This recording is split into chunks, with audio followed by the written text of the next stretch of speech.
Hola, ¿qué tal? Bienvenidos a Realpolitik Fútbol Club, el podcast de Panenka y el orden mundial para entender cómo el fútbol te explica el mundo. Hoy estamos aquí en Barcelona y me acompaña a mi derecha Carlos Martín Río, redactor jefe de Panenka. ¿Cómo estás? Hola, muy bien. Y a mi izquierda, David Gómez, venido desde Madrid.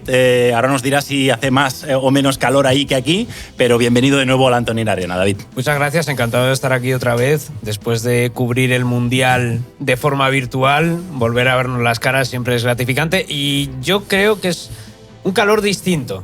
Los de la meseta, el calor húmedo lo llevamos mal, pero en Madrid está pegando muy fuerte. Siempre se dice eso, es más seco. Es más seco, sí, eso es muy típico. No, estamos a 60 grados, pero bueno, es más seco. Es más seco, se lleva un poco mejor. No, y aquí la humedad, en Barcelona la humedad que se pega. Pega la brisa, pero la humedad es lo que nos mata. Sí.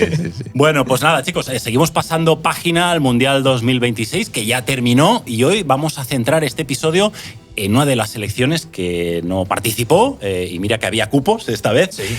Y no es otra que Italia, lo habréis podido adivinar por las indumentarias que llevamos aquí cada uno de nosotros, una Italia que encadenó su tercer Mundial sin poder participar. Claro, esto ya empieza a doler, ¿no, Carlos? Sí, claro, es que ¿quién nos lo diría hace 20 años?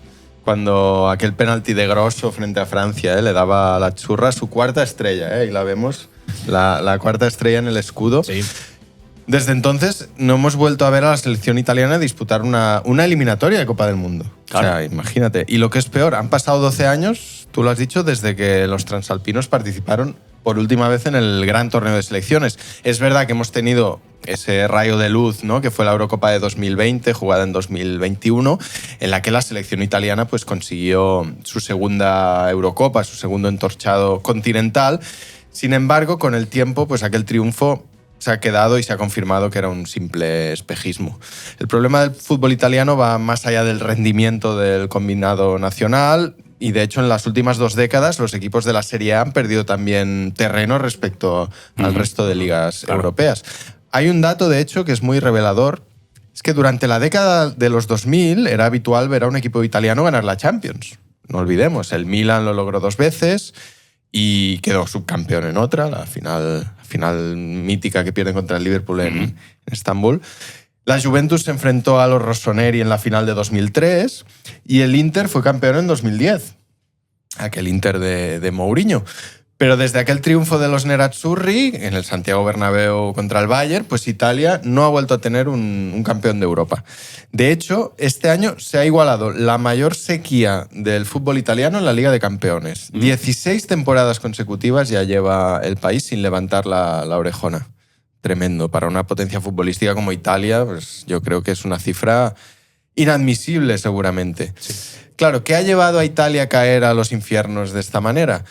Es la pregunta que vamos a intentar responder durante este capítulo. Y no es una cuestión de mala suerte, ya lo veréis, porque detrás hay una serie de factores estructurales que desgranaremos más tarde. Desde luego no es una pregunta baladí, no solo por el peso que tiene el fútbol en Italia, sino porque esa decadencia del fútbol italiano explica muchas de las dinámicas que se reproducen en el país. Mientras Italia lucha actualmente contra una población que envejece y que disminuye rápidamente, contra un crecimiento económico estancado y la fuga de jóvenes talentos, ese declive del fútbol italiano es el reflejo de un malestar nacional mucho más amplio, de cuestiones de fondo. Además, esto cobra especial importancia en un país que está marcado por esas desigualdades internas y también por las rivalidades entre ciudades y regiones. Ya sabemos esa tensión histórica entre el norte y el sur. En Italia el fútbol es uno de los pocos elementos de unidad nacional, por lo menos lo que es la nacional, esa selección nacional italiana, que sirve como instrumento de cohesión para millones de italianos. Es el único momento quizás donde muchos italianos se sienten verdaderamente italianos. Y durante mucho tiempo también es o ha sido una cuestión de orgullo. Sin embargo, el deporte rey también ha puesto de manifiesto esa tradicional brecha que comentábamos entre las regiones del norte y del sur, simbolizada en esa rivalidad entre la Juventus y el Nápoles, o las tensiones territoriales que han existido en algunas regiones como Trieste, el Véneto, Trentino o Tirol del Sur. Así que para comprender mejor esa situación del fútbol italiano y cómo el fútbol explica Italia, que al final es el mantra de Realpolitik, pues vamos a recorrer esa historia del calcio y del país transalpino buscando esos elementos que nos permitan conectar con la realidad actual. Pues oye, hagamos como siempre hacemos en estos capítulos, viajar en el tiempo y para entender pues, la dimensión política de un país como Italia es necesario viajar hacia los orígenes del fútbol. ¿Cómo llega el balón en la península itálica? Bueno, evidentemente ha llegado la hora de hablar de los ingleses. ¿Cómo no? Sí, claro. Los inicios del fútbol en Italia se sitúan en el norte del país, concretamente en Turín, de la mano de un turinés, Edoardo Bosio. Es el hijo del propietario de una cervecería que se gradúa como contable y se marcha con 18 años a Nottingham para trabajar en la empresa textil Thomas & Adams. Y allí el joven Edoardo es donde conoce el fútbol, que en aquel momento ya se está desarrollando, ya lleva años desarrollándose en el Reino Unido. Por eso, cuando regresa en 1887, ya lo hace con un balón en la mano. Y junto a los trabajadores de la filial de Thomas & Adams en Turín, Bosio funda el primer equipo de fútbol en Italia, el Football and Cricket Club Torino. Fútbol, pero también cricket. El cricket, por lo que sea, otra vez no arraiga. Se ha intentado, ¿eh? Se ha Un día intentado. podemos hacer un programa de las veces Me que encantaría. se intentó que el cricket también fuera un deporte Me universal y encantaría hablar de no salió, cricket. ¿eh? De verdad, lo digo honestamente. Hay que hacer algo de India o de Pakistán para Exacto. poder sacar Sí, eso. sí, hay que ir ahí, sí. Bueno, y tenemos ahí al Football and Cricket Club Torino y unos años más tarde ese equipo, fundado por Bosio, se fusiona con el Nobili Torino, que es otro equipo, en este caso creado por Luigi Amadeo de Saboya, duque de los Abruzos. El nombre apunta maneras. Sí, Nobili, ya vemos ahí que no era... De clase obrera no era ese. No. En su caso, había traído un balón de las costas de Estados Unidos, este Luigi Amadeo de Saboya. Y así nace el Internazionale de Torino, que es Internazionale, otro nombre que nos va a sonar, pero en este caso otra ciudad del norte. El Internazionale de Torino es el primer club italiano que se dedica ya exclusivamente a la práctica de fútbol, ya quitamos al cricket de la ecuación. El otro gran foco futbolístico de Italia a finales del siglo XIX será Génova, representando Ahí está. a Génova. Sí, señor. Uno de los principales puertos del país, ya lo sabemos, Génova. Allí un grupo de comerciantes ingleses crea en 1896 el Genoa Cricket and Football Club. Que me temo que no es ese equipo. No, es precisamente. uno que está por allí también. Es el rival, ¿no? Es Quizá. el rival, es el gran rival de la Sampdoria. Es el decano del calcio en la actualidad, de hecho, y por lo tanto Turín y Génova será la primera gran rivalidad del fútbol italiano. Sin embargo, no fue hasta 1898 cuando se constituye la Federación Italiana de Fútbol, la FIGC, Federación Italiana de Gioco Calcio. Es verdad. ¿Verdad? Y con ella surge la primera liga en Italia, o sea que ya se empieza a desarrollar. Inicialmente el Genoa es el gran dominador del fútbol italiano, ganará 6 de las 7 primeras ediciones del torneo. Sin embargo, pronto emergen nuevos competidores. En el Piamonte aparecen la Juventus y la Società Ginnastica Pro Vercelli, un nombre histórico también del fútbol italiano. Y en la Lombardía, pues unos años después, cuando ya irrumpe allí el núcleo futbolístico, se originan el Milan y poco después el Inter. Entre tanto, tampoco podemos olvidarnos del nacimiento de la selección nacional italiana, la Nazionale, que debutó el 15 de mayo de 1910 con una victoria por 6-2 contra Francia en Milán. Y lo hizo además vestida de blanco, ojo, porque la legendaria camiseta azzurra, esta que vemos aquí, no se instauró hasta enero de 1911 y hay que decir que ese color es como un homenaje al color de la casa reinante de los Saboya. Sí, aquí ya empezamos a ver un elemento que va a definir esa historia de Italia, que adelantábamos al principio, que es el predominio del norte frente al sur, también en el fútbol. Pensemos que la creación del Reino de Italia, que se funda en el año 1861, había estado liderada por las autoridades del Reino de Cerdeña-Piamonte, gobernado precisamente por esa casa de los Saboya que representa el color azul. Los piamonteses habían aprovechado su superioridad política y militar y las divisiones entre los republicanos democráticos del sur para encabezar esa unificación. De este modo terminaron imponiendo su poder, sus leyes y sus instituciones en ese nuevo Estado italiano. Ese poder político venía acompañado también de un predominio económico. De hecho, durante el último tercio de este siglo XIX, en los inicios del fútbol en Italia, Turín, Milán y Génova conformaron el triángulo industrial de Italia. La capital de Piamonte, Turín, se erigió en el epicentro de esa industria automotriz, sobre todo con la creación de Fiat en 1899. Hablaremos bastante de Fiat en este episodio. Luego Milán, por su parte, representaba esa capital financiera y de la moda en Lombardía. Y finalmente Génova se posicionó como el puerto marítimo clave en Liguria. Por tanto, no resultó especialmente sorprendente que el fútbol penetrara primero en estos lugares. Sin embargo, el desarrollo económico industrial del norte de Italia contrastaba con la realidad del resto del país en aquellos años. El sur, gobernado hasta la unificación por ese reino borbónico de las dos Sicilias, mantenía una economía agraria que estaba dominada por los grandes latifundios. Esa ausencia de infraestructuras modernas, el escaso rendimiento de los cultivos, condenarían a ese Mezzogiorno a una situación de pobreza y de atraso respecto a esas regiones septentrionales.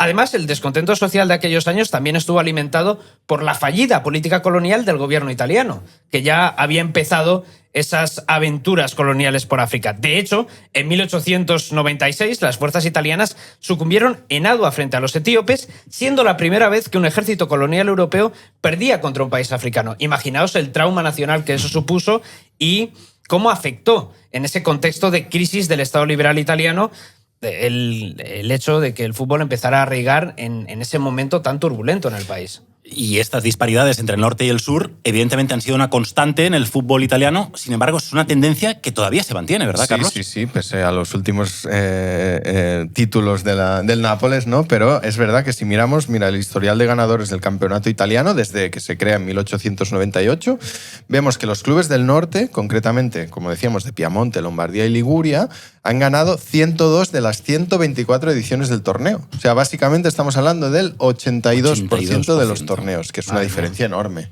Sí. Aunque, como veremos, pues ha habido algunas excepciones bastante bonitas. Bonitas, claro. Sí. Al final las minorías siempre nos gustan un poquito más. Me imagino, de hecho, que ya sé por dónde vas, pero parece evidente que en esos inicios, claro, el fútbol se desarrolla con más fuerza en el norte de Italia. ¿Pero qué ocurre en esos otros lugares del país donde todavía no ha llegado esa influencia? También se desarrolla, aunque se integra en la Liga Italiana un poco más tarde. Por ejemplo, en 1898, en Florencia había nacido el Florence Football Club, que no tardará en dominar el campeonato toscano en este sentido. Y más tarde, en el año 1900, un grupo de atletas romanos funda la Società Sportiva Lazio, con el águila del Imperio Romano y los colores celeste y blanco de la bandera helénica, inspirados pues, por el barón Pierre de Coubertin y esos Juegos Olímpicos modernos. Entre sus fundadores se encontraba Luigi Villarelli, que había combatido con el ejército colonial italiano en África. Y rápidamente la Lazio se convirtió en el máximo estandarte del fútbol en Roma. Mientras tanto, en el sur, el fútbol desembarcó en Sicilia a principios del siglo XX, gracias a dos jóvenes sicilianos que regresaron de un viaje de estudio en Londres. Todo nace con un Erasmus en Reino Unido, ¿eh? Sí. Increíble. No sé si ahora volverían con ese tipo de referentes. Ahora con el cricket. Sí. Al mismo tiempo, pues en Campania, un marinero inglés llamado William Potts, empleado de la Cunard Lines, dio origen al principal rival de los equipos sicilianos en el sur, el Naples Cricket and Football Club.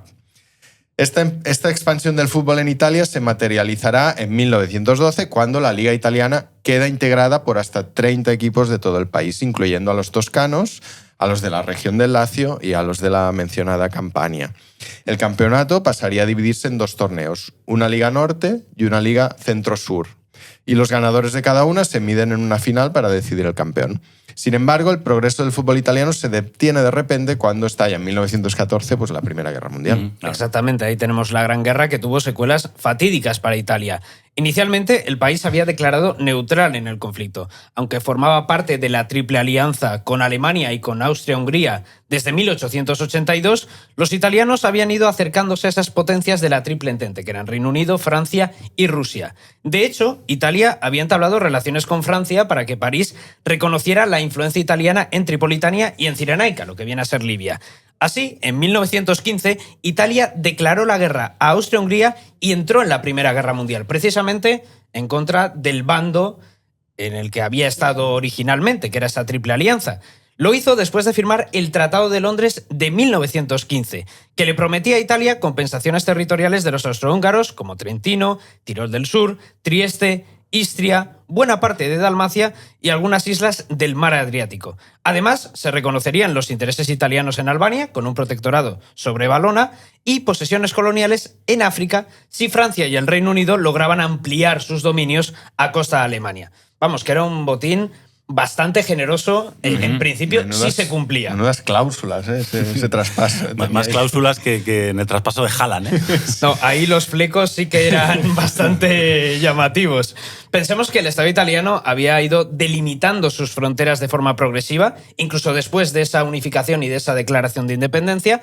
En 1866 se hizo con el control del Véneto tras aliarse con Prusia frente a Austria. Y en 1871 las fuerzas italianas tomaron Roma, que hasta entonces había formado parte de los estados pontificios. Con todo, a Italia todavía le quedaban territorios por anexionar, es lo que comentábamos, esos territorios que demandaba en ese Tratado de Londres. Sin embargo, la participación de Italia en la Primera Guerra Mundial puso de manifiesto el mal estado de sus tropas, fue un auténtico desastre a nivel militar, y pese a formar parte del bando vencedor, los italianos solo obtuvieron una parte de lo pactado en esa conferencia de paz de París. De esta manera se gestó el mito en el nacionalismo italiano de la vittoria mutilata, que era esa idea de que a Italia le habían robado algunas de las concesiones que a priori le iban a hacer.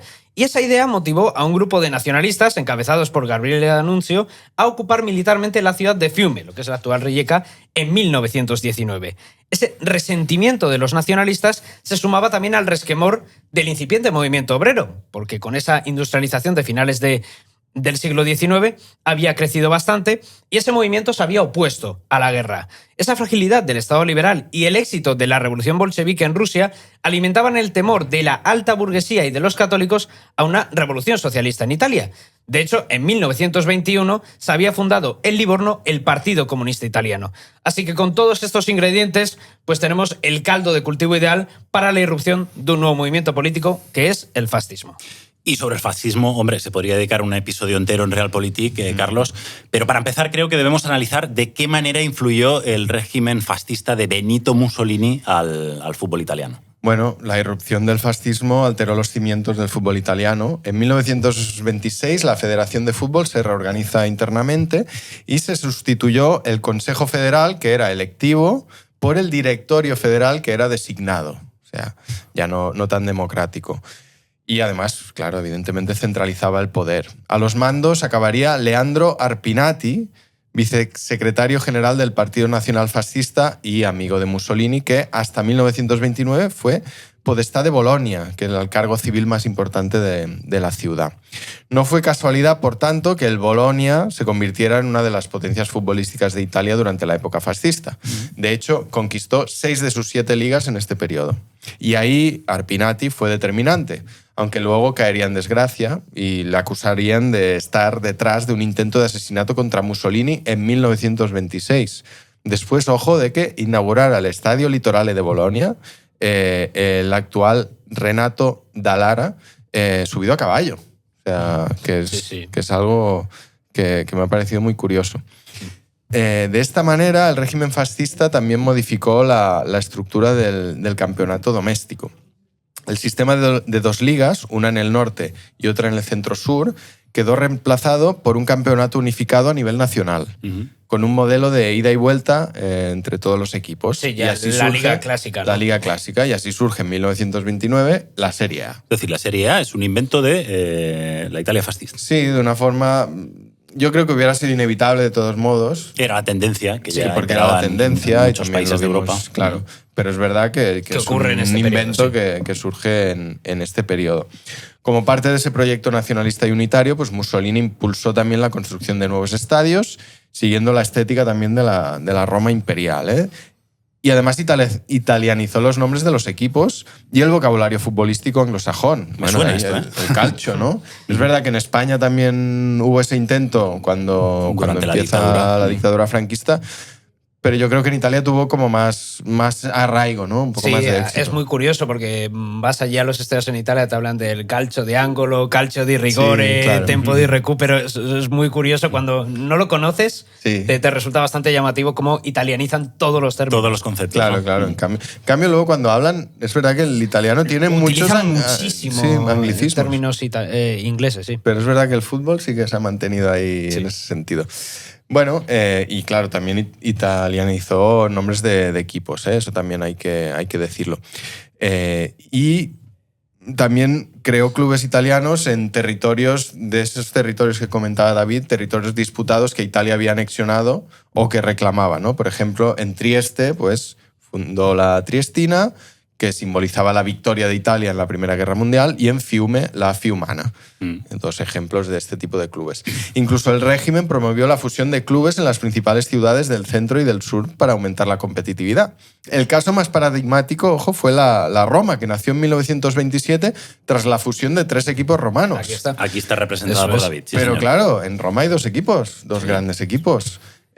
Hubo ahí una excepción a esa fusión que fue la Lazio. ¿Y por qué la Lazio no cumplió con los designios del Duce? Pues mira, por la intervención de uno de sus principales dirigentes, el general Giorgio Vaccaro. Vaccaro, que fue miembro del Partido Nacional Fascista y presidente de la Federación Italiana después de Arpinati, convenció a las autoridades italianas de que la Lazio debía conservar su historia y su identidad, y mira, lo consiguió, y hasta hoy. Finalmente, no hay que olvidar que la dictadura prohibió la participación de extranjeros también en el campeonato italiano, que a principios de los años 20 pues, contaba con jugadores de países futbolísticamente más avanzados, como pueden ser Austria o Hungría. Y paralelamente los clubes italianos se comprometieron a contratar a oriundos, es decir, a jugadores de ascendencia italiana nacidas en el exterior, que serán importantes luego en los torneos que disputará Italia más tarde. Con todo ello, el fútbol italiano pues, pasó del amateurismo al profesionalismo en ese contexto de la dictadura fascista. Sí, también fruto del contexto de su tiempo. Esos finales de los años 20-30 es cuando el fútbol empieza ya a mutar definitivamente hacia ese modelo profesional. Carlos ha mencionado varios aspectos bastante relevantes para comprender esa naturaleza de la Italia fascista. Para empezar, esa reorganización de la Federación Italiana pretendía imitar el modelo corporativista y vertical del fascismo, un modelo que Mussolini buscaba implementar y replicar en todas las esferas del Estado. De la misma manera, el Duce vio en el fútbol un instrumento ideal para reforzar la implantación del fascismo entre las masas. Inicialmente, el fascismo trató de promover un deporte nacional propiamente italiano, que era la volata, una especie de mezcla entre fútbol y rugby, pero Mussolini pronto se dio cuenta de que el balompié, junto con el ciclismo, pues acabaría siendo el fenómeno popular por excelencia en el país. Esa popularidad del fútbol resultaba especialmente útil para su proyecto nacionalista, y es que a través del balón el fascismo podía escenificar la superioridad de su movimiento político y proyectar su visión nacional de Italia. Por ejemplo, al promover la naturalización de los oriundos, esa grande Italia se presentaba como la madre patria que se extendía más allá de sus fronteras. Y eso conectaba mucho con esas ambiciones imperiales que tenía Mussolini. Pensemos que el referente histórico del dictador fascista era el Imperio Romano. Mussolini aspiraba a que Italia reconstruyera esa grandeza imperial de Roma, sobre todo en el Mediterráneo, lo que consideraba el Mare Nostrum, al ser la heredera de ese glorioso pasado romano. Por eso el fascismo buscaba imitar permanentemente la estética romana, incluso en el fútbol. De ahí que se construyeran estadios como el Litorale de Bolonia o el Giovanni Berta de Florencia, el Artemio Franchi, que también sigue esa estética, ese concepto de romanidad.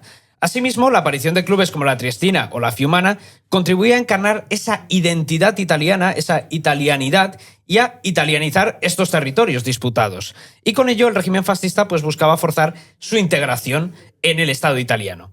Pero sobre todo el fútbol encarnaba ese ideal del nuevo hombre fascista, un hombre viril, valeroso, que peleaba, un poco esa idea de la furia española, pero a la italiana, o a la fascista. Y de hecho todos tenemos claro que el acontecimiento que culmina esa estrategia de Mussolini con el fútbol es el Mundial de Italia 1934, un torneo del que ya hemos hablado anteriormente en Realpolitik. Sí, aquel episodio de geopolítica de los mundiales fue uno de los mundiales en los que nos estuvimos más... Posiblemente el que más. Al que más tiempo le dedicamos, porque claro, evidentemente es muy evidente esa mezcla entre fútbol y política. En cualquier caso, claro, cuando hablamos de Italia y fútbol, pues también es inevitable, ¿no?, hablar de ese mundial, porque es un evento fundamental en clave también internacional. Pensemos que en 1934 ya se habían cumplido 12 años de la marcha sobre Roma, que llevó a Mussolini al poder, y el régimen fascista estaba más que consolidado en Italia. Por lo tanto, el Mundial de 1934 no se trata de una operación de Estado destinada a reforzar la legitimidad del fascismo de puertas para adentro, sino que quiere elevar el prestigio internacional de la Italia fascista. Para ello, Italia no solo debía organizar el evento, tenía que ganarlo, ¿no? Y Mussolini entendió eso a la perfección. De hecho, cuando Giorgio Vaccaro le informó de que Italia sería sede del torneo, el Duce respondió que Italia debía conquistar el campeonato. Le dijo, hay que ganar. Y ante la respuesta de Bácaro, que fue ahí protocolario, le dijo, oye, vamos a hacer todo lo posible. Mussolini le dijo, no, Italia debe ganar. Es una orden. Esas palabras son las que han quedado en la historia. Claro, imagínate la presión, ¿eh? Entonces, claro, Italia ahí puso toda la carne en el asador. 8 ciudades italianas participaron en la organización del evento, entre ellas Trieste, otra vez uno de esos territorios. Y algunos estadios fueron renovados para acoger hasta 70.000 personas. Y la selección italiana se reforzó, como hemos comentado antes, con jugadores oriundos, como los argentinos Luis Monti, Raimundo Orsi, Enrique Guaita o el brasileño Anfilogino Guarisi. O sea, que nombres que nos suenan a italiano, pero que en realidad, cuando vemos la partida de nacimiento, vemos que fueron naturalizados. De la mano de Vittorio Pozzo, el seleccionador, Italia cumplió con las órdenes de Mussolini y se llevó esa Copa del Mundo. O mejor dicho, 2 copas. Esto también lo comentamos, sí. Es muy curioso porque, como ya mencionamos, Mussolini ordenó que, aparte del trofeo Jules Rimet, que era un trofeo ahí pequeñito, modesto, la Copa del Mundo antigua. Todavía no se había actualizado a la que todos conocemos ahora. Claro. Pues crearon también la Copa del Duce, que era mucho más grande, era un copón, digamos, ¿eh? O sea, que era como así, esta me gusta. Lo de los dictadores y el tamaño es una cosa también muy interesante. Sí. Por el camino, en aquel Mundial, Italia derrotó a España, no sin polémica. A Austria, no sin polémica. A Checoslovaquia, no sin polémica. No, pero es verdad que el partido con España fue muy sonado en ese sentido. Checoslovaquia, por cierto, había tumbado en semifinales a Alemania, a la Alemania nazi, aunque eso sí, con la complicidad arbitral que, bueno, me refiero a la complicidad arbitral de los italianos, que se les permitía el juego duro y los tackles, un árbitro miraba a otro lado. Que Checoslovaquia venía de tumbar a Alemania, pero se encontró con los italianos y que jugaban con 12.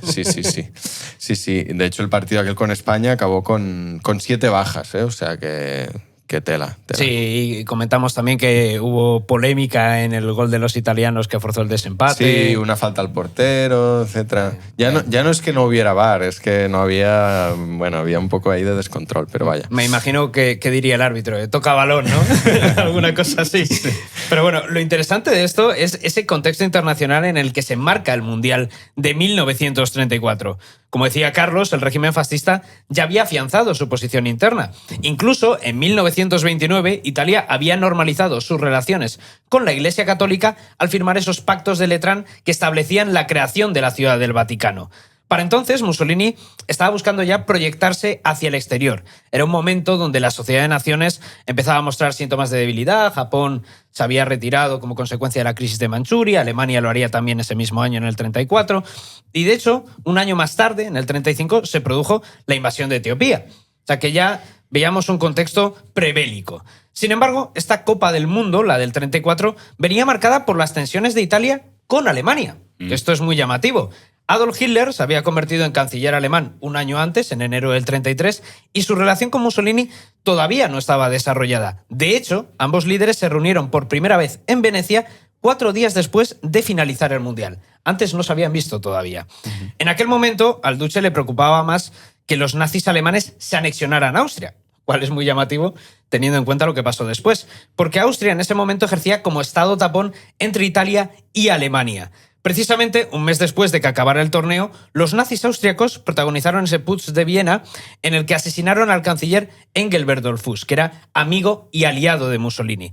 Como respuesta, Mussolini desplegó divisiones italianas en el paso del Brennero, en esa frontera, como advertencia a Hitler. Vemos que en este momento hay bastante tensión entre Italia y Alemania. Con todo, el Mundial 1934 marcó un punto de inflexión en el potencial del fútbol como instrumento de propaganda nacionalista y también como instrumento político, porque sin esta Copa del Mundo no entenderíamos ni los Juegos Olímpicos de Berlín 1936, que vinieron después, donde, por cierto, Italia logró su único oro olímpico en fútbol masculino al imponerse a Austria, y tampoco entenderíamos ese Mundial de 1978 durante la dictadura militar argentina. Claro, ¿quién hubiera dicho en aquel momento que 4 años después Italia y Alemania formarían el eje y los nazis se anexionarían a Austria? Lo que no cambió en 1938, siguiendo un poco con la cronología de esa década, fue el interés de Mussolini por revalidar el título mundialista. Y así sucedió en Francia. Eso es, aquel torneo del famoso telegrama vencer o morir, que comentamos también, que Mussolini le envió al seleccionador italiano Vittorio Pozzo. Fue un poco más allá, es decir, ya no era es una orden, ahora es vencer o morir, ¿no? Le puso un poco más de literatura. Sí, háblame de presión. Exacto, madre mía. Eso es. Sí. De nuevo, Pozzo evitaría comprobar si estas amenazas del Duce serían reales o si iba de farol.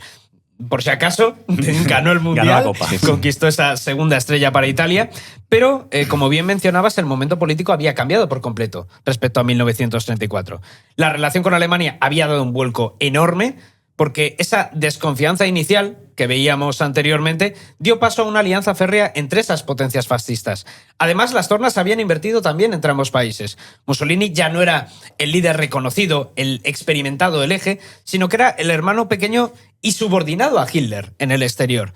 Durante esos 4 años, entre el 34 y el 38, el Tercer Reich había avanzado enormemente en su expansión continental. Teníamos la reincorporación del Sarre, la remilitarización de Renania o la anexión de Austria, que, por cierto, impide que Austria compita en ese Mundial del 38. A ello había que sumar el aislamiento diplomático que había experimentado Italia con esas sanciones tras la invasión de Etiopía y el apoyo que tanto Italia como la Alemania nazi habían dado al bando sublevado durante la Guerra Civil Española. En ese contexto, Mussolini necesitaba una demostración de fuerza frente a ese creciente rechazo internacional y al mismo tiempo también reivindicar la superioridad de la Italia fascista frente al imparable ascenso alemán en aquel momento. Además, se notaba que Europa se encontraba al borde de un conflicto bélico. El mejor exponente de ello fue el duelo de cuartos de final entre Francia e Italia, en el que la selección azzurra salió al campo vestida de negro, como las camisas negras de fascistas, y realizaron el saludo romano al escuchar el himno italiano, mientras el público local, el público francés, abucheaba. O sea que ya había esos símbolos, esas tensiones. Aquella escena pues ilustraba la división entre las potencias fascistas del eje, Italia y Alemania, y las democracias occidentales como Francia y el Reino Unido. Una división que se evidenciaría con el estallido de la Segunda Guerra Mundial. Y tras la Segunda Guerra Mundial, pues lo que pasa es que se acaba llevando por delante al régimen fascista, pero también la gran época dorada del fútbol italiano, ¿no? ¿Cómo sale parada Italia de la guerra? ¿En qué situación queda sobre todo el fútbol tras el conflicto? Pues hay una constante en las guerras mundiales con Italia, que es que siempre sale mal. Fatal, de hecho.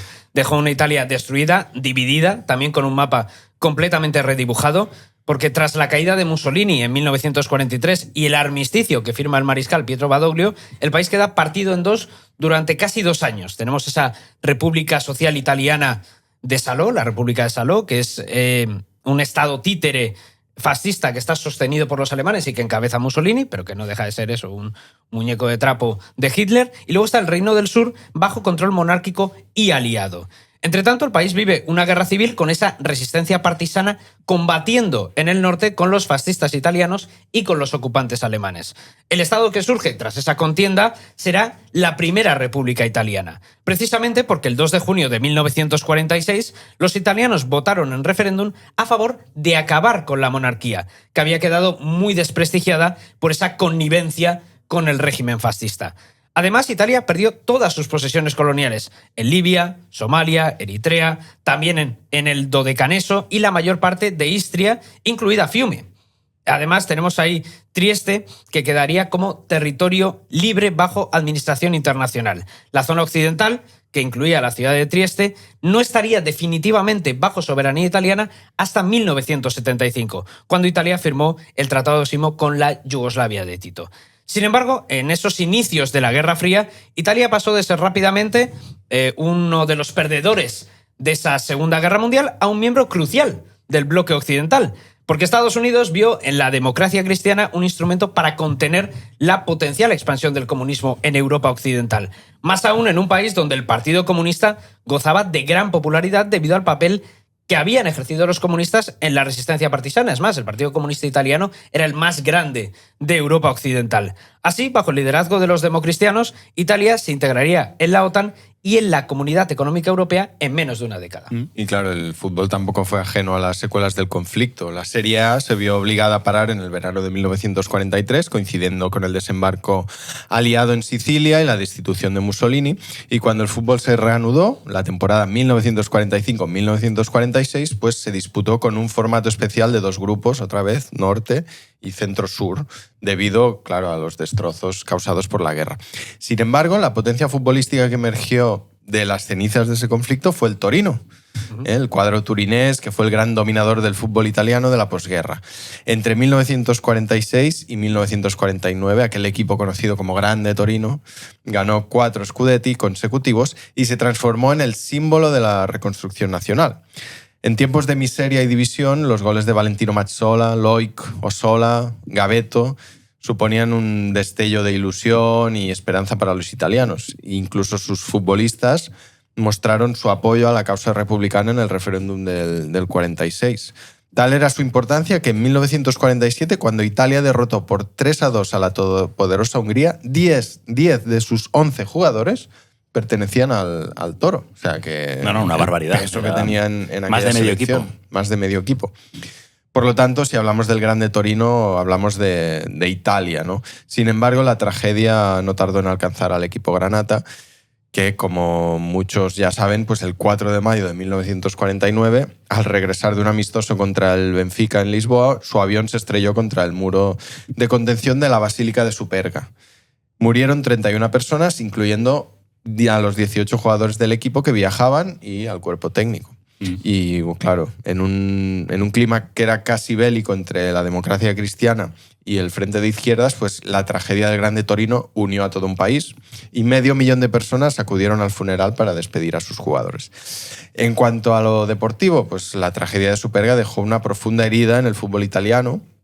De hecho, la selección italiana decidió viajar en barco, evitando el avión, para disputar el Mundial de 1950 en Brasil, que además fue un equipo que, mermado por esa desaparición del Grande Torino y por la travesía extenuante, claro, en barco. 20 días en alta mar, ¿eh? 20 días en el alta trauma mar. de coger un avión pues Sí. estaba más que presente y Pues justificado. llegaron allí que en la primera fase pues se fueron otra vez para además, casa. ya en Realpolitik hemos comentado que los viajes en barco de Sí, equipos de fútbol no sí, suelen no ir suelen bien para el acabar bien, estado de Sí, forma sí. de los jugadores, ¿no? Ahí pasa de todo, ¿eh? Pero digamos que el barco pesa más cuando llega a puerto que cuando sale por los kilos que ganan los jugadores.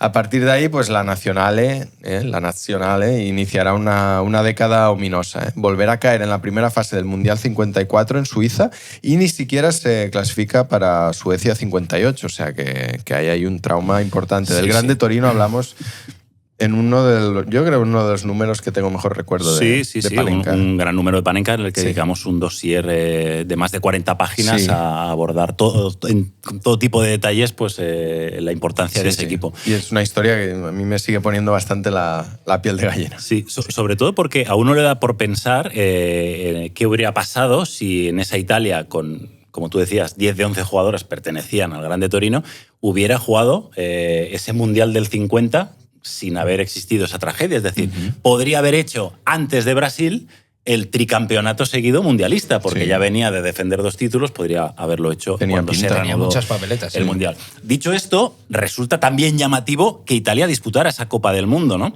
Sobre todo teniendo en cuenta que Alemania y Japón habían sido vetadas por la FIFA tras la Segunda Guerra Mundial. Claro, ¿por qué la Azzurra sí pudo acudir a Brasil tan tranquilamente, ¿no? Claro, hay una explicación política de fondo, porque aunque Italia había formado parte del eje al inicio de la guerra, había cambiado de bando, ¿no? Con la destitución de Mussolini y la firma del armisticio por parte del mariscal Badoglio. Y claro, después de 1945, Italia sigue existiendo como Estado soberano y la Federación Italiana continúa operando de forma ininterrumpida.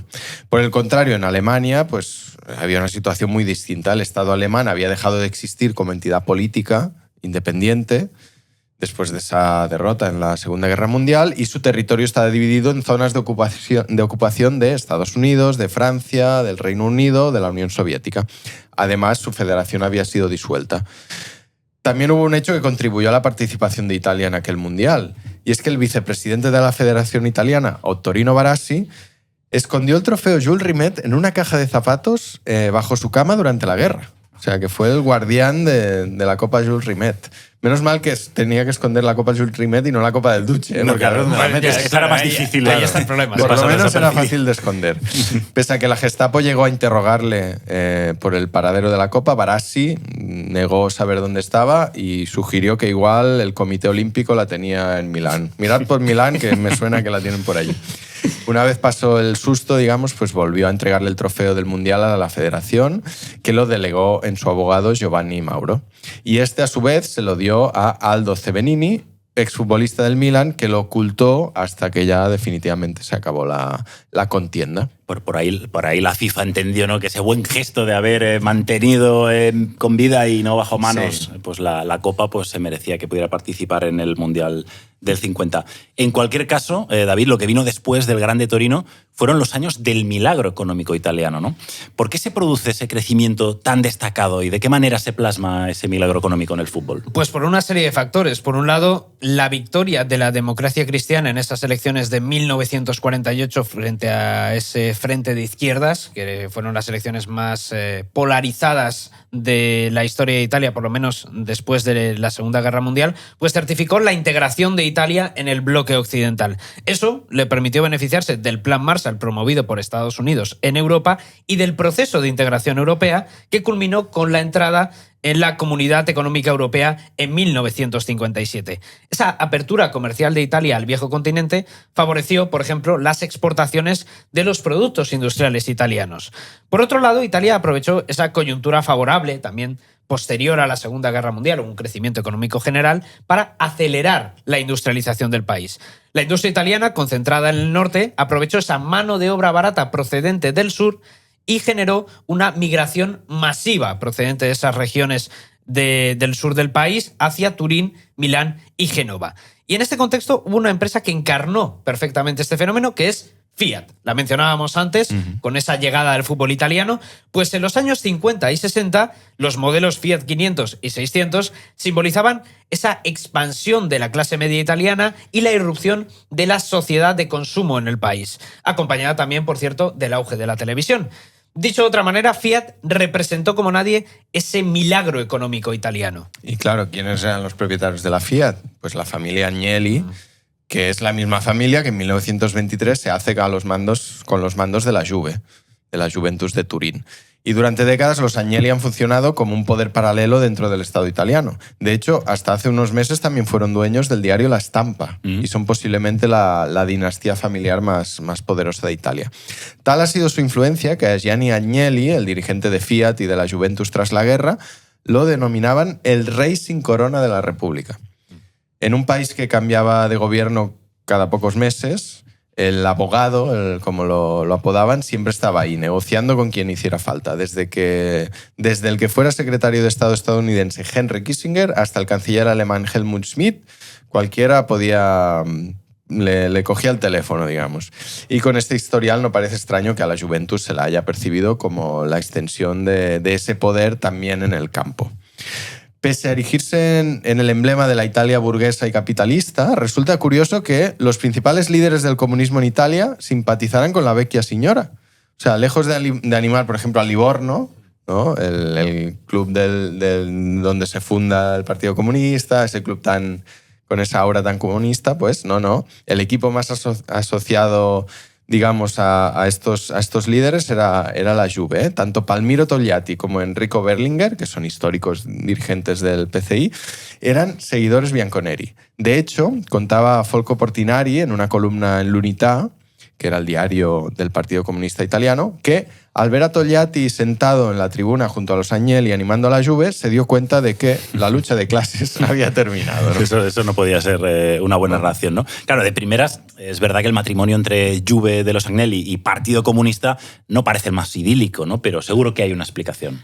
Hay alguna explicación, verdad que puede generar cierta contradicción, pero bueno, para empezar, hay que decir que las preferencias ideológicas no siempre se corresponden con las futbolísticas. Eso es verdad. Además, en el caso de Togliatti existía el vínculo personal de haber estudiado en Turín. Había un elemento de su vida que también podía influir en esa simpatía por la Juventus.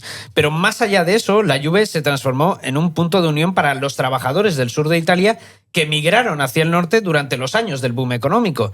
De ahí que a la Juve se la considere muchas veces como el club de Italia, o el más seguido por todo el país. Además, la Juventus era un club internacional, de masas, jerárquico, bien organizado, así que en cierto modo, salvando mucho las distancias, representaba el ideal de lo que el Partido Comunista Italiano pretendía ser. más allá, insisto, de lo que se podía identificar. Aceptamos pulpo. Va. Claro, eso es, por intentar buscar una excusa. Yo entiendo a Togliatti, ¿no? Pero más allá de cualquier paralelismo que se pueda buscar o forzar, la afición de Togliatti por la Juventus era una buena metáfora de las contradicciones internas que afrontó el Partido Comunista Italiano durante la Guerra Fría. De hecho, el PCI tuvo que combinar la aceptación de la legalidad democrática en Italia con su respaldo al comunismo soviético. Este delicado equilibrio que proponía Togliatti generó importantes fricciones con los sectores más radicales del PCI, que consideraban que esta estrategia era una traición ideológica. Y entre ellos estaba Pietro Secchia. Precisamente, Togliatti y Secchia tienen una anécdota muy reveladora relacionada con la Juventus. Cuenta la leyenda que en una reunión Secchia abogó por impulsar una revolución proletaria en Italia que desembocara en la implantación de un régimen socialista en el país. Y al escucharlo, Togliatti le preguntó por el resultado de la Juventus el día anterior. Secchia, claro, se quedó muy confuso, no respondió y el líder del Partido Comunista contestó: ¿cómo esperas hacer una revolución sin conocer los resultados de la Juventus? Sí. Lo que no sé es si es mejor hacer la revolución el día después de que gane la Juventus o de que pierda la Juventus. Sí. No sé, por eso de que si necesitamos a las masas cabreadas o contentas. Con un empate, ¿no? O con un empate. Pese a todo, hay que decir que la Juventus no fue el equipo italiano que más destacó durante los años del boom económico. El milagro económico de Italia coincidió con la irrupción de un equipo que cambiaría para siempre la evolución del calcio en Italia, el Inter de Helenio Herrera. Hay palabras mayores. El mago argentino, había llegado a Milán en 1960 después de ganar 2 ligas españolas con el Atlético de Madrid y otras 2 con el Barcelona. Sin embargo, en el banquillo nerazzurri, Herrera superó todas las expectativas y se convirtió en el técnico más exitoso de la historia del club, con 2 Scudetti, 2 Copas de Europa y 2 Copas Intercontinentales consecutivas. O sea, hay una etapa muy intensa y de muchos éxitos. Por el camino dejó pues, una forma de jugar que definiría el fútbol italiano durante décadas, el catenaccio, y ya es un término que se usa con mucha facilidad cuando hablamos de fútbol. Un estilo basado en la defensa y en el contraataque. Para desarrollar ese juego, el Inter reclutó algunas de las principales estrellas del momento, principalmente Luis Suárez, que permaneció durante 64 años como el único Balón de Oro del fútbol español. Ojo ahí. Mucho tiempo, ¿eh? Sí. Luis Suárez, que llegó a aquel Inter procedente del Barcelona, el futbolista gallego. El Inter de Helenio Herrera indicó el camino para que el fútbol italiano saliera del pozo en el que se encontraba tras la tragedia de Superga. De todas formas, a la selección italiana le costó un poco más enderezar el rumbo, un poco más que a ese Inter, y la Azzurra volvió a perder en la primera fase del Mundial 62 e incluso cayó con Corea del Norte. Eso lo explicamos en un banquillo del capítulo dedicado a Corea, pues cayó con Corea del Norte en 1966 en la segunda fase. Pese a ello, había aparecido una nueva generación de futbolistas italianos que prometía dar muchas alegrías al país. Un joven Dino Zoff, Sandro Mazzola, el hijo de Valentino Mazzola, fallecido en el accidente del Grande Torino, Jacinto Facchetti, el gran capitán, y especialmente el gran Gigi Riva. Quedaos con este nombre. Esa generación se encargaría de romper la sequía por fin de la Nazionale en la Eurocopa de 1968 y 2 años más tarde llevaría a la Azzurra a la final del Mundial contra Brasil en México 70. No obstante, hay que decir que los italianos tuvieron la suerte de lado, al menos en la Eurocopa. Y es que su encuentro en semifinales frente a la Unión Soviética se decidió por el lanzamiento de una moneda. Sí. ¿No? Que esto que ahora que dicen, no, es que lo de los penaltis... La lotería de los penaltis, es un poco injusto, habría que revisarlo. Pues toma, lanzamiento de una moneda y a la ducha. Sí. No puede haber más cosa de azar que lanzar una moneda al aire. Pero bueno, cosas del fútbol de antes, Carlos.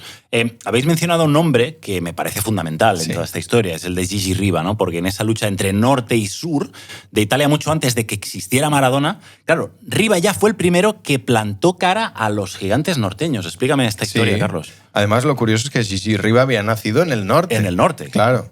Concretamente en la provincia de Varese, en la región de Lombardía, y pocos pensaban o podían pensar entonces que se convertiría en la mayor leyenda de la historia del Cagliari, el gran equipo de Cerdeña. De hecho, cuando aterrizó por primera vez en la isla, Riva pensó, joder, esto es África. Esto no es la Italia que conozco, Claro, ¿no? claro, sí, había... Tal era la enorme diferencia entre territorios. Bueno, pues Gigi terminó jugando 14 temporadas con el equipo sardo y lo más importante, fue el artífice del histórico Scudetto del Cagliari en la temporada 69-70, que es el único Scudetto de su historia, pero tela, que el Cagliari ganara aquel título. Tan importante fue aquella victoria que cuando el Cagliari se alzó con ese Scudetto, el periodista Gianni Brera, histórico periodista, escribió que finalmente Cerdeña se había integrado en el Estado italiano. Hizo falta un título de liga para que el territorio de Cerdeña se integrara definitivamente. Es que gracias a aquel título la isla dejó de ser percibida como un lugar de exilio, como un reino de pastores y bandidos, que ni siquiera se consideraba parte de Italia. Y ahí reside la grandeza de Riva, porque logró que ni siquiera la Casa de los Saboya... O sea, logró lo que ni siquiera la Casa de los Saboya había conseguido durante la unificación, y ahí otra vez el poder del fútbol. Prueba de estas tensiones que todavía existían entre Cerdeña y el resto de Italia fue el partido que la selección italiana disputó contra España, precisamente en Cagliari, en 1971.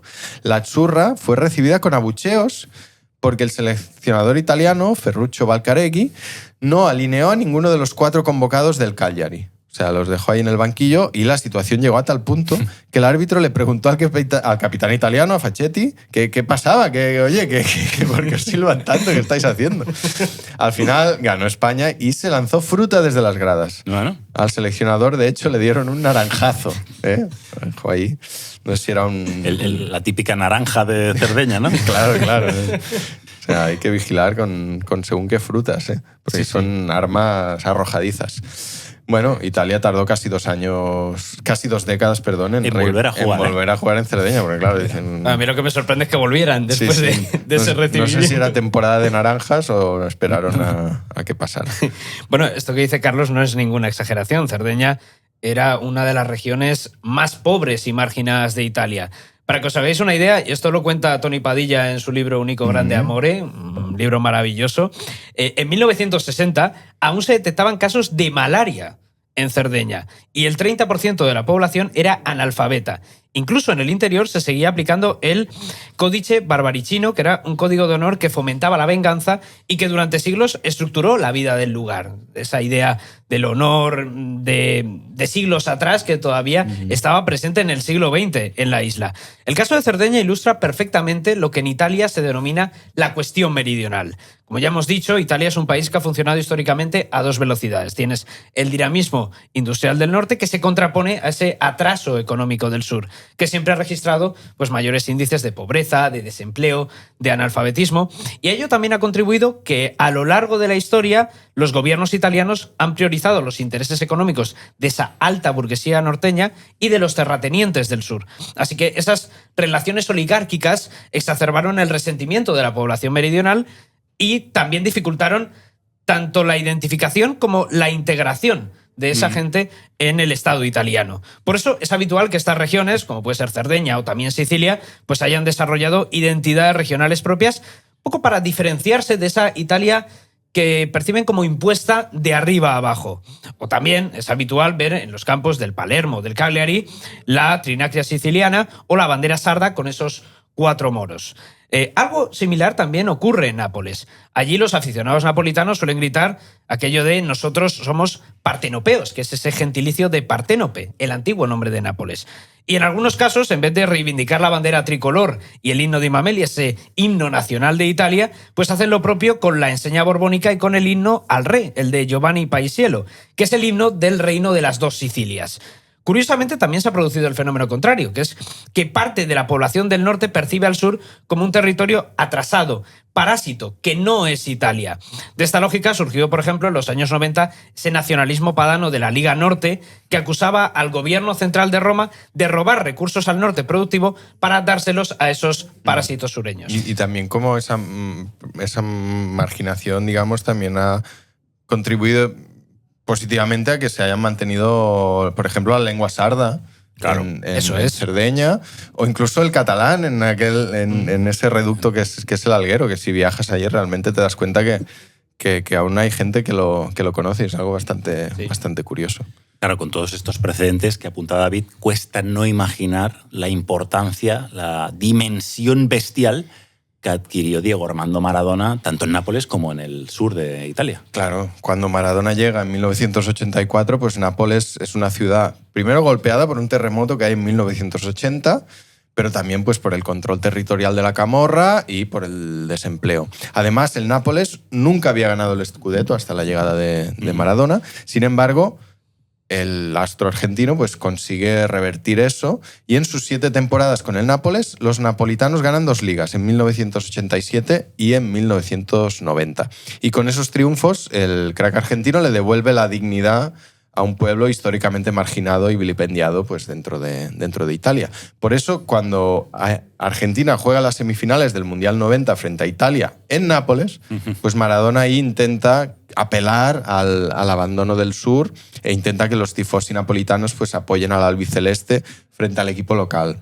Le cuesta un poco conseguirlo, hay que decirlo, pero sí que es verdad que hay ese sentimiento y que solo el hecho de que vea posible que los napolitanos vayan en contra de Italia a favor de Argentina ya dice mucho de cómo era la situación. Las 2 ligas que gana el Nápoles de Maradona además se hacen en un contexto donde en esos 80-90 hay una irrupción de talento extranjero y de cracks que llegan al fútbol italiano, que es doble mérito. La época dorada, en lo que, claro, Maradona competía con la Juve de Platini, con una serie de jugadores y de equipos realmente buenos, con lo cual tiene mucho mérito no solo ganarlo con el Nápoles, sino ganarlo frente a equipos que realmente eran muy poderosos. Claro, entre Riva y Maradona se desarrolla todo esto en una Italia, en una época muy convulsa, ¿no? Que son los años de plomo, David. Sí. ¿Qué ocurre en ese periodo y cómo afecta al fútbol? Pues los años del plomo son uno de los periodos más críticos de esa primera república italiana que surge tras la Segunda Guerra Mundial. En ese contexto del mayo del 68, a nivel internacional, crisis económica, desgaste de los partidos tradicionales, Democracia Cristiana y Partido Socialista, y las protestas estudiantiles y obreras, ese también otoño caliente, propiciaron un repunte del Partido Comunista y también, ojo, del movimiento social italiano, que es el partido posfascista de Giorgio Almirante, del que beberá después toda la tradición del posfascismo hasta Giorgia Meloni, hasta Hermanos de Italia. Ante el temor de que los comunistas pudieran llegar al poder, se desarrolló en Italia lo que se conoció como la estrategia de la tensión. Mediante esta estrategia, grupos de extrema derecha perpetraron una serie de atentados que después se atribuían a la izquierda. Y con ello se pretendía generar un rechazo hacia los comunistas o incluso preparar el terreno para un potencial golpe de Estado, como ese famoso golpe borghese que no llegó a producirse. Recordemos también que todo esto se produce en el marco de la Operación Gladio, que era una red de ejércitos clandestinos desarrollada por la OTAN para combatir o para prepararse de cara a una hipotética insurrección comunista en Europa occidental. Durante los años del plomo, el Estado italiano estuvo a punto de colapsar por la violencia que impulsaban tanto los terroristas de extrema derecha como grupos terroristas de extrema izquierda. Tenemos el caso de las Brigadas Rojas y las organizaciones mafiosas del sur. Tenemos guerras en la 'Ndrangheta, en la Cosa Nostra, también en la Camorra, en Nápoles. Sin embargo, el momento más crítico de este periodo se produjo con el secuestro y el asesinato del que era presidente de la Democracia Cristiana, Aldo Moro, en 1978, a manos de las Brigadas Rojas. Moro había abanderado la idea de pactar con el Partido Comunista para superar la crisis del país. Esa iniciativa, que se conocía como el Compromiso Histórico, había sido formulada por el Partido Comunista Italiano de Berlinguer en 1973 para distanciarse de la Unión Soviética y desarrollar una tercera vía entre la URSS y la socialdemocracia. Ya había pasado la Primavera de Praga, 1968, esa intervención en Checoslovaquia, y pese al rechazo de Estados Unidos, Moro siguió adelante con la iniciativa, pero justo el día en el que se iba a materializar esa alianza, fue secuestrado por las Brigadas Rojas en el centro de Roma y 2 meses más tarde apareció asesinado. Los años de plomo, de hecho, tienen un impacto directo también en el fútbol italiano.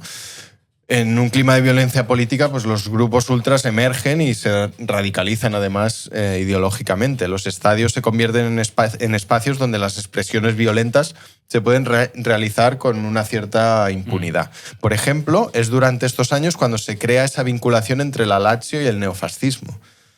Durante esos años se popularizó en las gradas del Olímpico un cántico hacia su delantero, Giorgio Chinaglia, que imitaba el lema político del Frente de la Juventud, que era la organización juvenil del movimiento social italiano, y de la que formaría parte años más tarde una joven romana, lo dice David, llamada Giorgia Meloni. Se dice que Meloni de joven era la Chiale, pero que después cambió sus preferencias por el eterno rival. No sé. A ver, no sé si es posible ese cambio, pero vaya. No sé si es muy futbolera, precisamente, claro, Meloni, no, con un cambio así. Con un cambio así demuestra. O será por donde le soplaba el viento. Sí. El punto definitivo fue la creación en 1978 de la Viking, el primer grupo abiertamente neofascista de la Lazio. Un grupo que casi una década después se fusionaría con otros grupos para dar origen al que sería el grupo ultra del equipo hasta hace unos años, los Irreductibili. Muy conocidos. En el otro lado del espectro ideológico estaría el Livorno, lo hemos comentado, cuyos ultras quedaron asociados pues, siempre a la extrema izquierda. En medio de ese clima, además, hubo un escándalo que salpicó al fútbol italiano, el Totonero. Se descubrió una trama de apuestas deportivas que involucraba a futbolistas, entrenadores y dirigentes de clubes de la Serie A y de la Serie B. Básicamente, 2 empresarios romanos pagaban a jugadores y técnicos para amañar partidos. Y entre los implicados estaba un tal Paolo Rossi, al que inhabilitarían después de 2 años. O sea que cuando regresa, en abril de 1982, lleva 2 años sin jugar. Con lo cual, de repente, el seleccionador italiano, Enzo Bearzot, lo convoca para el Mundial de España 82 y, claro, la prensa pues lo crucifica. Dice, ¿pero cómo se te ocurre? Un jugador sin ritmo, sin un jugador ritmo, que viene de protagonizar un escándalo. 2 años sancionado, etc. Pero bueno, tras un inicio plagado de dudas, Italia se cruza con la Brasil de Zico en la segunda fase y ahí la Azzurra gana 3-2 con un hat-trick de Rossi, el mítico partido de Sarriá. Y lo que viene después es historia porque Italia gana el título y Rossi se lleva la bota de oro del torneo. La tercera estrella para Italia. La tercera España estrella 82. Esa tuvo que esperar bastante porque veníamos, no olvidemos, del año 38.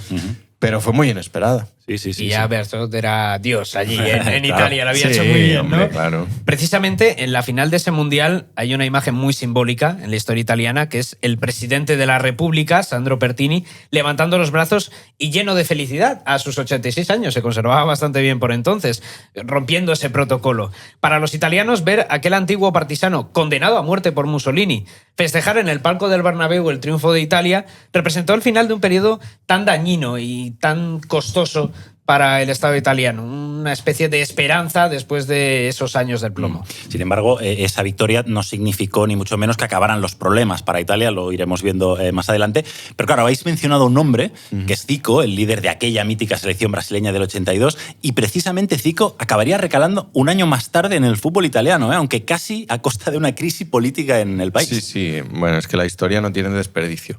A ver, en 1983 el Udinese ficha a Zico. Sin embargo, la Federación Italiana sospecha de la operación y además Zanussi, la empresa del presidente del Udinese, Lamberto Mazza, atravesaba una mala situación económica.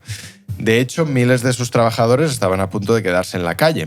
Entonces, se preguntan, ¿cómo puede un club humilde de Udine pagar un traspaso astronómico por una estrella del fútbol mundial? Y como la operación dejaba esas dudas, pues la Federación Italiana decide intervenir y bloquea el fichaje de Zico por el Udinese. También, por cierto, el de Tonino Cerezo, el brasileño, por la Roma. A partir de ahí se desata el caos. Los aficionados del Udinese salen a las calles con pancartas que decían: nos avergonzamos de ser italianos, Italia corrupta y traidora, Zico o Austria, ojo a esta. Es decir, esta duele, ¿eh?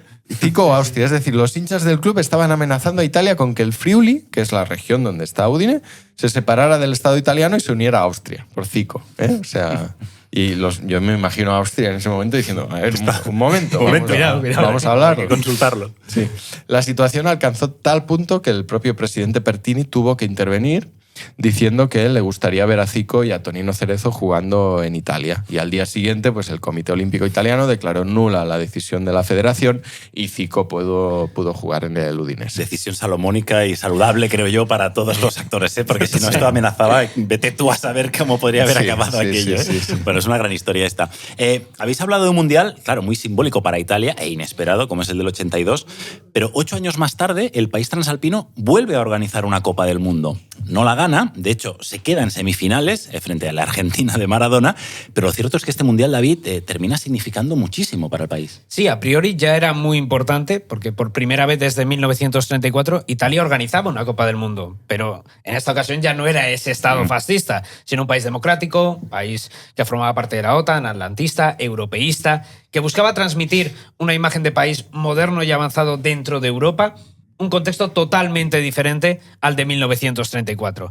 Sin embargo, el Mundial 1990 puso de manifiesto los males endémicos que sufría la política italiana. Aquella edición se caracterizó por el despilfarro, por la corrupción, que eran una seña de identidad de ese sistema político italiano de la Primera República. Se construyeron enormes estadios que años después serían abandonados o demolidos. Está el caso paradigmático de Delle Alpi, ahí en Turín, que costó 10 veces el presupuesto original para luego acabar en la nada. ¿Cómo le costaba, perdona, a la Juve llenar Delle Alpi? Aquellas eliminatorias de Champions que incluso se veían. Siempre se veía ahí como desangelado, es verdad. Un estadio durito también para ir jugar allí.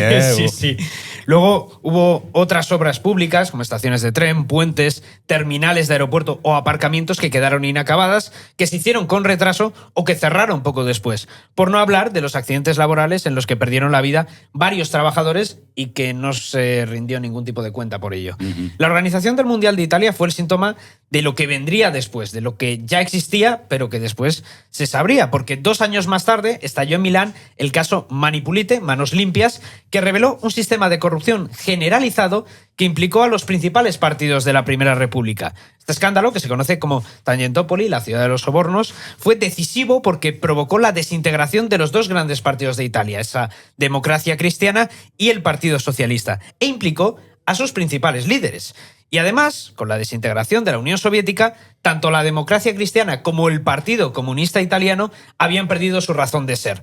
Ya el contexto de la Guerra Fría no aplicaba para el Nuevo Mundo. De hecho, el PCI se disolvió y dio origen al Partido Democrático de la Izquierda, y a partir de ahí una serie de siglas que lo único que hicieron fue reflejar el declive de la izquierda italiana. Pero de este modo colapsó esa Primera República de Italia. Y realmente a través de ese Big Bang y de esa situación de caos donde todo implosiona, se abre la puerta también a que aparezcan nuevas figuras dispuestas a asaltar el tablero político, ¿no? Figuras que a lo mejor estaban en la sombra, pero que aprovechan esa oportunidad. Figuras que no venían estrictamente de la política, sino de otros espacios como los medios de comunicación o del propio fútbol. Sí, y ahí asoma con su sonrisa Silvio Berlusconi, ¿eh?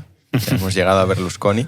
Berlusconi había hecho fortuna como magnate de los medios, ya que era dueño de Fininvest, el conglomerado mediático más importante de Italia. Sin embargo, necesitaba una plataforma que le diera algo más de visibilidad. Un lugar desde el cual proyectar su imagen de salvador y de ganador. Y esa plataforma era un equipo de fútbol. Y ese lugar, pues el Milan. Berlusconi compra el Milan en 1986 y convierte un equipo que estaba en bancarrota en uno de los gigantes del fútbol mundial, con futbolistas pues, de la talla de Franco Baresi, Ruud Gullit, Frank Rijkaard, Marco Van Basten. Su palmarés lo dice todo, ¿eh? La era Berlusconi, 29 títulos en 31 años, incluidas 8 ligas y 5 Champions. Qué barbaridad. Sí, se dice se pronto. le puede acusar de muchas cosas a Berlusconi, pero desde luego de no ganar con el Milan. eso no creo que no. Y ese gen ganador también lo llevó a la política, sacó mucho rédito de estos éxitos deportivos. En 1994, il Cavaliere crea su propio partido, Forza Italia, con un objetivo, que era replicar ese milagro deportivo del Milan en el gobierno italiano. Y lo consiguió. De hecho, ese mismo año ganó las elecciones y se convirtió en el primer ministro italiano, que es un cargo que ostentaría bastantes veces en los años posteriores. De ahí en adelante se inauguró un periodo que se conoció como el Ventenio Berlusconiano y que es fundamental para entender la Italia de hoy. Porque sin Berlusconi no podemos comprender el nacimiento de esa coalición de centro-derecha que vemos a día de hoy, la aparición de figuras como Giorgia Meloni o Matteo Salvini, ni tampoco el nacimiento de un fenómeno populista como fue el Movimiento 5 Estrellas. Es más, me atrevería a decir que sin Berlusconi yo creo que sería más difícil entender una figura como Donald Trump. No obstante, hay que decir que Berlusconi no era ese outsider que venía a regenerar la política y el sistema de Italia. De hecho, él había construido su imperio mediático gracias a la amistad que tenía con el ex primer ministro socialista, con Bettino Craxi, que por cierto acabó huyendo a Túnez para que no lo procesaran por corrupción en ese caso de Mani Puliti. Además, había aparecido también en la lista de miembros de la Propaganda Due, que era una logia masónica encubierta que había impulsado planes subversivos y autoritarios contra el Estado italiano. Vamos, que estaba en todos los lados Berlusconi. Desde luego, la llegada de Berlusconi al poder no acaba con el clientelismo ni las corruptelas en la política italiana, más bien lo contrario. Es decir, lo mismo sucedía en el fútbol italiano. De hecho, si la política italiana tuvo su Tangentopoli en el 92, el calcio tendría su Calciopoli en 2006. Sí, además... Bueno, además es curioso porque recuerda mucho al del Totonero. No por el caso en sí, sino por el momento en el que se produce, porque ambos coinciden con uno de los grandes éxitos del fútbol italiano. En este caso, con el Mundial 2006. El Calciopoli saltó pocas semanas antes de que comenzara la Copa del Mundo en Alemania, después de que los medios italianos publicaran una serie de conversaciones telefónicas que revelaban un sistema de presión y manipulación para influir en las designaciones arbitrales. La cabeza visible de este sistema era el director general de la Juventus, Luciano Moggi, aunque implicó a otros clubes grandes como el Milan, la Fiorentina, la Lazio o la Regina. Las sanciones fueron severas y, de hecho, la Juve descendió a la Serie B por ese caso, no lo olvidemos. Pero, sobre todo, el Calciopoli significó el colapso institucional del fútbol italiano. El escándalo mostraba algo más profundo que una simple trama. Era que las estructuras que habían destruido la Primera República seguían presentes en el fútbol italiano. De hecho, fijaos si había coincidencias con el Tangentopoli, que el que fuera presidente de la República en su momento, Francesco Cossiga, renombró el Calciopoli como Piedi Puliti o pies limpios, haciendo ese paralelismo con la investigación Mani Pulite o Manos Limpias que desembocó en el escándalo de 1992. Desde luego, no se puede decir que el Calciopoli haya sido el causante de todos los males actuales del fútbol italiano, pero sí que supuso un punto de inflexión, porque desde entonces el calcio ha entrado en un proceso de declive del que todavía no ha logrado recuperarse del todo. ¿Cuáles creéis que son, Carlos, esos problemas que afectan al fútbol italiano hoy en día? Bueno, hay un cúmulo de factores, está claro. Por mencionar algunos, el primero es la falta de desarrollo de talento local, porque al final Italia ha dejado de producir futbolistas de superélite, ¿no? No porque no los tenga, sino porque su modelo de formación está roto. Los clubes italianos prefieren invertir en jugadores extranjeros que en las propias academias. Y, a ver, prueba de ello es que casi el 70% de los futbolistas extranjeros han acaparado todo el tiempo de competición en la liga italiana, o sea...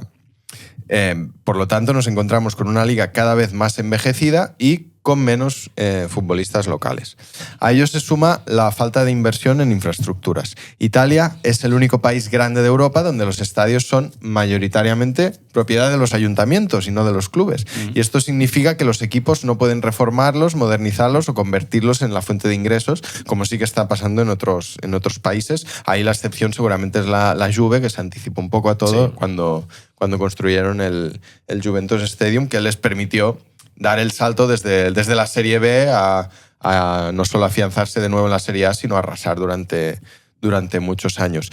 Luego está la precaria situación financiera, fruto de la deuda, porque al final ha sido el modelo de negocio de los clubes italianos durante décadas, ha sido acumular y acumular esa deuda. Y, por supuesto, no nos podemos olvidar de los problemas de gobernanza en la propia federación, que todavía se ven hoy en día, y sigue habiendo una capacidad estructural para reformar esas instituciones desde dentro, a pesar de que van rotando las caras y van cambiando los nombres, pero parece que el problema sigue ahí enquistado. Las consecuencias, desde luego, son visibles. 16 años, lo decíamos al principio, sin que ningún club italiano gane una Champions. Lo ha intentado la Juve, aunque ha perdido esas finales. Y 3 mundiales consecutivos sin ver a la Azzurra competir en un mundial. Además, lo hablábamos antes con David, y aquí igual es aventurarnos un poco más, pero yo no sé si Italia está siendo capaz de dar visibilidad o simplemente aprovechar a esos hijos de las migraciones, como si estamos viendo en otras grandes selecciones europeas, ¿no? Que están nutriendo a las selecciones, que aportan algo distinto, que aportan una escuela futbolística distinta y que le dan esa diversidad. No sé si también por ahí el hecho del rechazo a la inmigración que hemos visto en Italia en los últimos años por parte de algunas formaciones políticas puede tener ahí alguna conexión. Sí, bueno, el creciente sentimiento antimigratorio en Italia es muy grande. Lo vimos en ese gobierno de coalición del Movimiento 5 Estrellas y la Liga, cuando Salvini bloqueó la llegada a los puertos italianos de barcos de ayuda humanitaria o que transportaban personas migrantes. Y luego también con ese gobierno de Hermanos de Italia y Giorgia Meloni, las políticas contra la inmigración han estado muy presentes. Quizás es abrir un tema que ahora mismo en Italia es tabú y que puede generar cierta controversia, pero desde luego plantea un debate interesante sobre si Italia tiene que avanzar también hacia una mayor integración de esos futbolistas del extranjero que se puedan naturalizar. Ahora haré un ejercicio para terminar de fútbol ficción, pero ¿qué habría pasado si la Italia de Mario Balotelli le hubiera ganado la final de la Eurocopa 2012 a España? Y que Balotelli se hubiera convertido en el héroe nacional del país. Claro. ¿Lo imagináis? Sí, es que aquella final acabó de forma tan clara, ¿no? A favor de España, que parece mentira, pero no es verdad, Italia. Es verdad que yo no sé si Italia va a volver a ser la potencia... Se hace difícil ser optimista, ¿no? Sí, pero es verdad que nunca ha tenido una continuidad durante años siendo una potencia, porque lo estábamos hablando, cuando ha ganado la Copa del Mundo en 1982, en 2006, ha sido en un momento precisamente muy bajo del fútbol italiano, también a nivel institucional, ¿no? Al final, en 2006, con jugadores de la Juve que algunos optaban por quedarse, otros se iban, pero en una situación así van y ganan el Mundial, ¿no? Entonces, quizá no vamos a ver nunca una Italia dominante durante una década, porque yo creo que no la hemos visto nunca, pero yo no descarto que se clasifiquen para el próximo Mundial y lo ganen. Y vuelvan a ganar. Ahí tenemos el precedente de la Eurocopa 2020, claro, en el 21, y que al final que tú tengas problemas institucionales no significa que no vayas a rendir en el campo. Y el ejemplo más reciente es la selección argentina, que la AFA ha tenido un auténtico quilombo, como dicen ellos, y sin embargo... Fue llegar Scaloni y todo lo que era un desastre ha terminado siendo el mejor ciclo de la historia del fútbol argentino, a pesar de que las estructuras siguen estando mal. Lo que sí es cierto es que hay un problema de base en el fútbol italiano que está repercutiendo y que veremos si dentro de 4 años a lo mejor estamos viendo a una Italia compitiendo, pero algo tiene que cambiar, eso es evidente. Pues nada, dejamos por hoy el programa, este especial sobre Italia y el fútbol italiano. David, gracias por venir. Muy chula esa camiseta de la Roma. Muchas gracias, un placer. Carlos Martín Río, gracias por estar aquí. Muy chula esta camiseta de la Sampdoria. Más clásica, ¿eh? Hay que apoyar un poco a la Sampdoria, que están ahí un poco deprimidos. Y por mi parte, pedir perdón porque esta no es mi talla, desde luego, es una M, aunque a los jugadores italianos les queda muchísimo mejor que a mí, pero es la camiseta que habrían podido lucir los italianos de haber jugado el Mundial de este pasado verano. Lo dejamos aquí. Recordad, se agradecen esas reseñas y comentarios chulos a los capítulos de Realpolitik. Por nuestra parte, nos vemos la próxima semana. Gracias por escucharnos.